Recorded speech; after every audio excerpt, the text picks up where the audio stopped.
masih di Japan Mobility Show bersama dengan Pak Yugen. How are you? Nice to meet you. Okay. So, Anda harus baca subtitle ini ya. Jadi karena kita akan berbicara dalam bahasa Inggris. Okay, I tell the people, the viewers that read the subtitle. Okay. Okay. What are you in charge to in BMW? I'm in charge of the BMW hydrogen program. Okay. Here we have a BMW iX5 hydrogen. Hydrogen. It's part of our pilot fleet. We have a few dozen vehicles worldwide at the moment. These vehicles are testing this technology, but we're also doing promotion because we want to learn how the hydrogen technology in a passenger car is perceived by the different societies in the world. Ah, okay. So, but what I know, hydrogen technology in the car with fuel cell. I see a fuel cell there. Yes, we have a fuel cell stack here. I think it's way back 20 years ago, right? Why BMW release it now?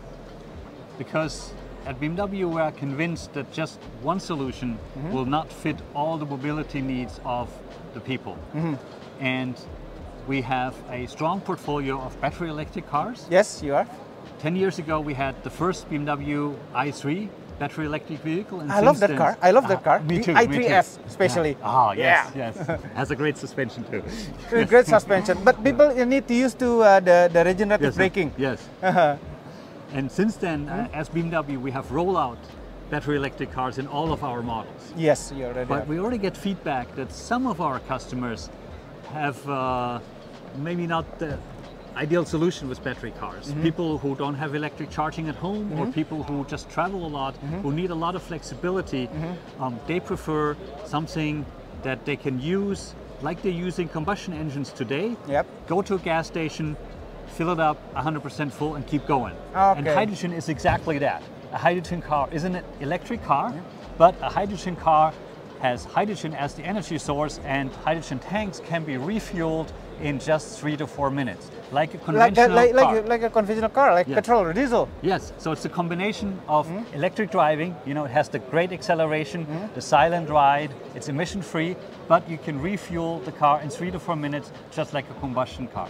Oh, that's very cool. Let's look at the fuel cell. Here. So correct me if I'm wrong. Hydrogen car is actually an electric car that has power from this thing.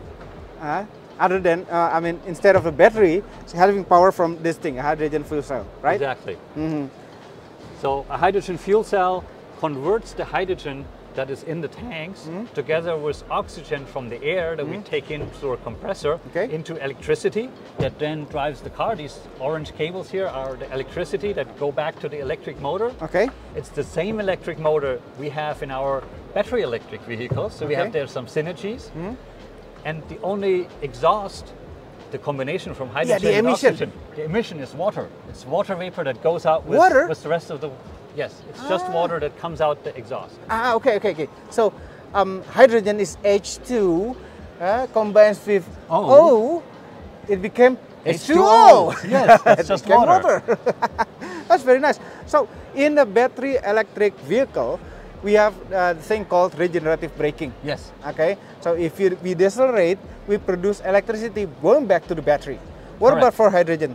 It's the same thing, because in addition to the fuel cell system that generates the electricity for driving, we also have a small power battery. This battery in our car was specially developed to have a lot of power, but not much energy content. Okay. So the battery is very small, uses not many raw materials. How big? How big? It's about this big.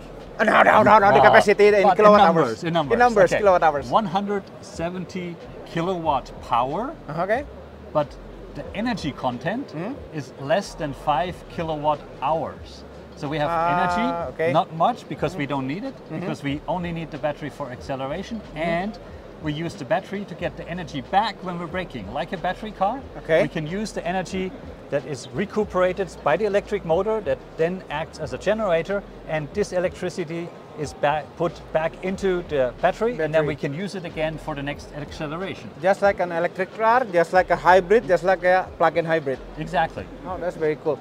So this will be the first car to use the hydrogen fuel cell for BMW?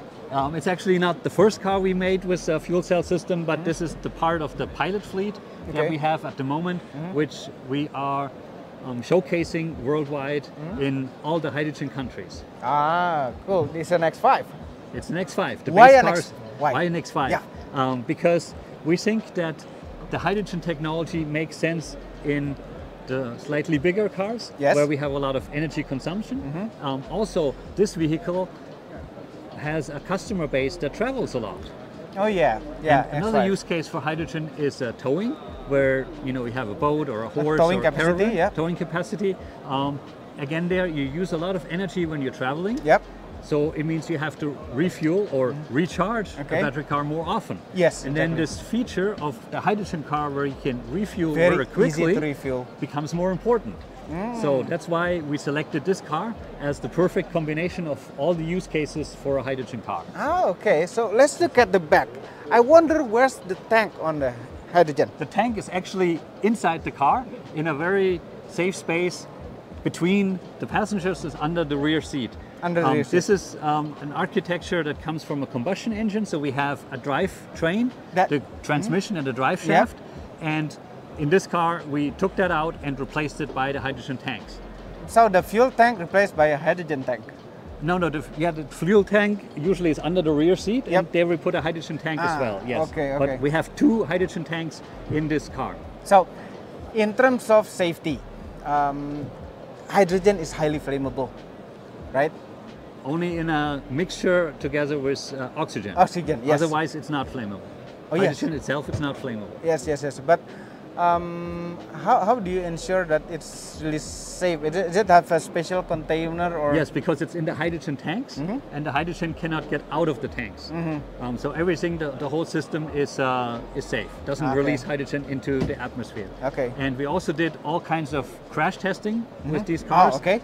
They fulfill the same crash test like all of our other cars. And also we did some fire testing to make sure that the tanks can sustain some fire. And then there's a special valve that operates like a sprinkler in a building. Really? It opens when the car is already burning.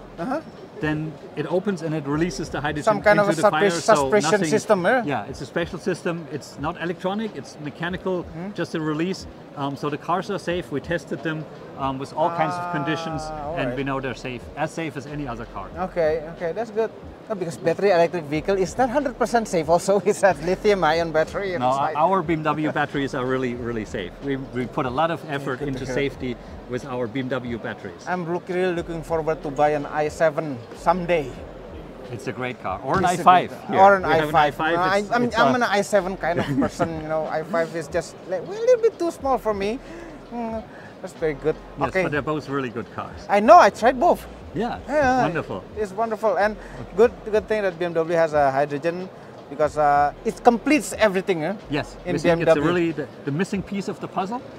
That both technologies complement each other. We don't see it as a fight between the technologies. We see that battery electric and fuel cell electric, they complement each other because they address different customer needs. And at the end, we want to have an option, an offer to each and every customer that best suits their individual mobility needs. And all the countries are different in the world, so we see different conditions in different countries, different speeds of the transformation into zero-emission mobility, and we think it's really a good idea to have solutions, to have options for the customers. Yeah, because some said actually hydrogen fuel cell is cleaner than a battery electric vehicle. Well, it's hard to define cleaner. Yes, what we did, or I know of several studies that looked at the CO2 footprint of the whole life cycle of a car. So starting from raw materials, the production of the components, the production of the car, the use phase of the car, and also the recycling at the end of the lifetime of a car, lifespan of 20, 25 years. And here, when we look at the battery car and the fuel cell electric car, they're not very much different. So they have the same energy that you need over the lifespan, or the same CO2 footprint over the whole lifespan. Wonderful, wonderful. So thank you very much, Yugan. Thank you. Thank you so much. Nice meeting you too. Terima kasih telah menonton.